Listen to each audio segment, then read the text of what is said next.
Welcome to my channel. हमारे new blog में आप सभी भाई के स्वागत है। तो चलिए आज मैं आप लोग को बता दूं, ट्रेंडिंग स्टार खेसारी लाल यादव का एक न्यू सॉन्ग धमाल मचाने के लिए आ रहा है। तो चलिए आप लोग को दिखाते हैं। हेलो गाइस, कैसा लगा वीडियो देखकर? वीडियो अच्छा लगा तो प्लीज़ हमारे ब्लड दबंग चैनल को सब्सक्राइब कर दीजिए और अपने तमाम दोस्तों में शेयर कर दीजिए। तो जैसे कि आप लोग को बता दूँ कि ये सॉन्ग का नाम है हल्का साउंड, जो बहुत ही ज़बरदस्त और बहुत ही झकास है। और इस सॉन्ग में आप लोग को देखने के लिए मिलेगा कोमल जी और खेसारी लाल यादव, जो दोनों का जोड़ी बहुत ही सुपर डुपर और बहुत ही ज़बरदस्त है। और साथ ही सिंगर में आप लोग को बता दूं, खेसारी लाल यादव और सिरफिराज, ये दोनों मिलके ये गाना गाया है।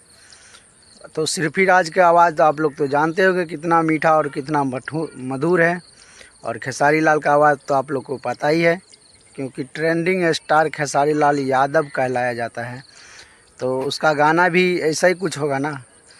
तो ये गाना बहुत ही ज़बरदस्त है और बहुत ही झकास है। तो आज के डेट में 30 तारीख के डेट में गुलशन कंपनी म्यूजिक से गाना रिलीज़ हो चुका है। तो प्लीज़ आप लोग देखना ना भूलिएगा, और जाके देखिए, सुनिए और प्यार दुलार आशीर्वाद जिस तरह से खेसारी लाल, पवन सिंह और अन्य स्टार के देते हैं, उसी तरह से इस गाना को प्यार दुलार आशीर्वाद दीजिए। और साथ ही इस वीडियो को जास्ती से जास्ती शेयर करें। साथ ही मैं आप लोग को बता दूं कि ये सॉन्ग नहीं डीजे सॉन्ग है, नहीं साइड सॉन्ग है, ये सिर्फ पारिवारिक सॉन्ग है, जो बहुत ही ज़बरदस्त और बहुत ही झकास है। और आप लोग देखिएगा तो ज़रूर मन खुश हो जाएगा। तो चलिए आप लोग से मिलते हैं नेक्स्ट वीडियो में। तब तक जय श्री राम, जय हिंद और जय भारत।